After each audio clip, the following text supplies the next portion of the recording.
Hello दोस्तों, I hope आप सब लोग बहुत अच्छे होंगे। तो ये देखिए, मैं जो है आप सब लोगों के लिए एमए हिस्ट्री के जो भी बच्चे सेकेंड ईयर में पढ़ रहे हैं, जिनके पास MHI 108 या फिर 08 history of ecology and environment in India का कोड का पेपर है, ये उनके लिए है इम्पॉर्टेंट क्वेश्चंस विथ आंसर्स। मतलब आंसर्स के साथ मिलेंगे आपको क्वेश्चंस, वो भी जून 2025 एग्जामिनेशन सेशंस के लिए। जिनका भी ये जो 2 जून को जिनका भी एग्ज़ाम है ना, ये उनके लिए बहुत ज़्यादा हेल्पफुल है। और इसकी फुल PDF आपको फ्री मिलेगी। इसके लिए आप मेरा व्हाट्सअप चैनल ज्वाइन कर लेना, ठीक है। एंड मोस्ट इंपॉर्टेंट थिंग ये है कि जो भी मैं क्वेश्चंस वगैरह लेके आई हूँ ना आंसर्स के साथ, वो क्वेश्चंस आप ध्यान दीजिए। क्वेश्चंस के आगे मैंने ये मेंशन कर रखा है कि वो प्रीवियस ईयर में किस ईयर में रिपीट हुआ है। बेसिकली इसका मतलब ये है कि जो भी मैं क्वेश्चंस वगैरह लेके आई हूँ ना, वो प्रीवियस ईयर के बेस पर है। मतलब मैंने जो भी प्रीवियस ईयर है ना, 2000 से लेकर 2024 तक जो भी मोस्टली रिपीटेड और इम्पोर्टेंट क्वेश्चंस है ना, वो लेके आई हूँ।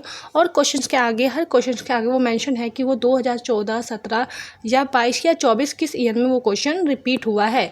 ये एक नहीं, सभी क्वेश्चंस के आगे मेंशन है कि किस ईयर में वो क्वेश्चंस आए हैं। लाइक ये वाला क्वेश्चन देखिए, पारंपरिक जल प्रबंधन से जो रिलेटेड क्वेश्चन है, 2015, 18 और 23 में भी रिपीटेड है। सेम नेक्स्ट क्वेश्चन देखेंगे आप, चिपको आंदोलन, तो ये 2012, 16 एंड 20 में रिपीटेड है। तो ऐसे करके जितने भी क्वेश्चन मैंने लिए हैं ना, वो सब इस बात का मैंने ध्यान रखा है कि वो क्वेश्चन रिपीटेड एंड इम्पोर्टेंट होने चाहिए। And the most important thing, as a master student आपको अपने आंसर ऐसे प्रेजेंट करने होते हैं कि सामने वाला आपके आंसर को देखकर या आपके लिखने के तरीक़ों को देखकर इम्प्रेस हो जाए। ओके, तो ये आपके लिए ही वीडियो है। ओके, आपको ये वीडियो ज़रूर देखना है। और आप मोस्ट इंपॉर्टेंट थिंग ये देखिए कि मैंने आपको मास्टर स्टूडेंट्स के लेवल का आंसर दिए। कैसे, अभी दिखाती हूँ मैं आपको, ठीक है। जैसे ये जो फर्स्ट क्वेश्चन है ना, ठीक है, फर्स्ट क्वेश्चन देखिए कि वनों की नीति के बारे में पूछा है। औपनिवेशिक शासन मतलब कॉलोनियल टाइम है, और इसके इफेक्ट पूछा है, ठीक है। तो सबसे पहले एज अ मास्टर स्टूडेंट आपको अपने आंसर में 2 चीज़ें मेंशन करनी मोस्ट इंपॉर्टेंट होती है। पहला तो होता है क्या, इंट्रोडक्शन। ओके, आपको अपने आंसर्स में सबसे पहले स्टार्टिंग इंट्रोडक्शन से करना होता है और एंडिंग कंक्लूजन से करना होता है। No doubt, if you are master student you know about at all, है ना, तभी आपको अच्छे मार्क्स मिलते हैं और एग्जामिनर भी आपको फुल मार्क्स देता है। एंड जब आप पहले इंट्रोडक्शन लिखते हो ना, इंट्रोडक्शन 5 से 7 लाइन में आपको देना होता है, जो भी आप लिख सको। इंट्रोडक्शन में बेसिकली जो भी आप आंसर में लिखने वाले हो और जो भी आपको लगता है वो आप इंट्रोडक्शन में लिखोगे, जो भी आप आगे आंसर में मेंशन करने वाले हो। ओके, एंड देन उसके बाद जो होता है ना, बीच में जो मिडल पार्ट होता है ना, उसको मैं पैराग्राफ में नहीं लिखना होता, पॉइंट्स में लिखना होता है।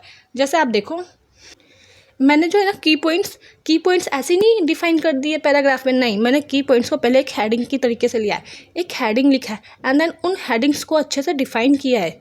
देखिए आप, ठीक है, 4 से 5 लाइनों में, ये तो मैंने 4 से 5 लाइनों में यहाँ डिफाइन किया है, 7-8 लाइनों में, कम नहीं है।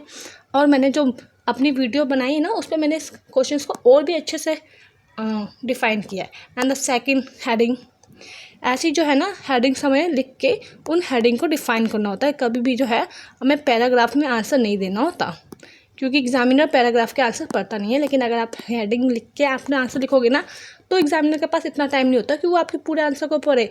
वो ये देखता है ना कि आपने आंसर को किस तरीके से मेंशन किया है, तो वो इम्प्रेस हो जाता है और वो ऊपर से एक नज़र मार के आपको मार्क्स देता है। एंड द लास्ट में ना, एज अ मास्टर स्टूडेंट आपको क्या करना होता है, कंक्लूजन देना होता है। कंक्लूजन में हम क्या बताते हैं, अपना पर्सपेक्टिव बताते हैं। ऊपर जो भी हमने आंसर दिया है उसका शॉर्ट नोट में बताते हैं कि क्या हुआ था, कैसे हुआ, और अपना पर्सपेक्टिव बताते हैं कि क्या होना चाहिए था, क्या नहीं हुआ और क्या हो सकता था। ये सारी चीज़ें हम निष्कर्ष में बताते हैं। तो बेसिकली ये जो PDF है, ये हिंदी एंड इंग्लिश दोनों में अवेलेबल है। आप लोग मेरे चैनल पर जाके इसकी फुल वीडियो देख सकते हैं, जिसके मैंने 3 पार्ट अपलोड किए 20-20 मिनट के। अगर एक वीडियो बनाना चाहती तो बना देती, नो डाउट, लेकिन वीडियो बहुत लंबी हो जाती है। बाकी आज के लिए इतना ही। Thank you so much guys.